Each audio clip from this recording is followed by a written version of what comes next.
Hey everyone, Nimbuzz here with another exciting update, this time for all you Androids out there. We've released a brand new version of Nimbuzz for Android, and this one is all about voice over IP/internet calls. We're introducing NimbuzzOut to make cheap calls to international mobile phones and landlines, and we've done that by introducing this little dialer tab. If you press that, you come to this beautiful looking Dialpad, from which you can make phone calls to mobile phones and landlines. If you're using out, those phone calls will be exceptionally cheap. We've also added a nifty little feature to make it more easy for, let's say, people living abroad trying to call their family at home to pre-select the international country code. So let's say I click on this little flag here and I select the country to which I'm calling a lot. Let's say my family lives in Brazil. In my case, let's say the United States. The US flag appears here, which automatically sets the country code, and I don't have to remember that. Then I just select the number I want to dial. It's called San Francisco, 1, 2, 3, 4, 5, 6, 7.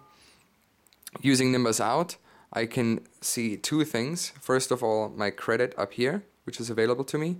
And second of all, the per minute charge of the call that I'm about to make. And you can see this one is about $2 a minute. So that gives me about 50 minutes of calling time for $1.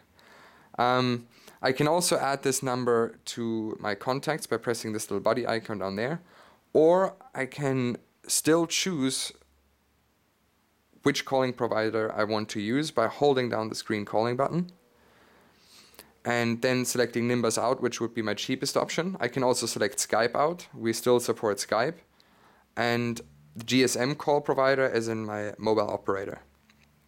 I'm not going to make this call now, but I just wanted to show you what this looks like. Now, some of you might already know that using Nimbuzz itself lets you make completely free calls to your Nimbuzz contacts.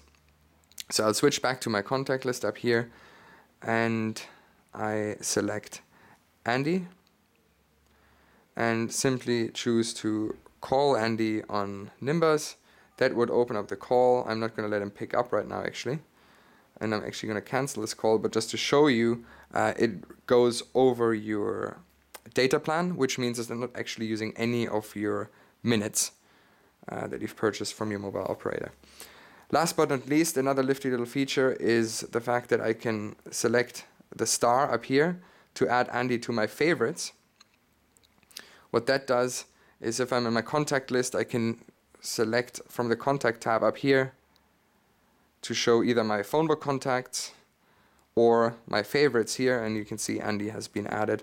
So now if I just leave it on favorites, I can quickly choose to call him or start a chat or send him files, photos, music, and video. That's it. The update is available as of right now. As always, it's free, available from the Android Marketplace. Follow us on Twitter to leave your comments. It's @Nimbuzz, or visit our blog, blog.nimbuzz.com, and we'd love to know what you think. Enjoy.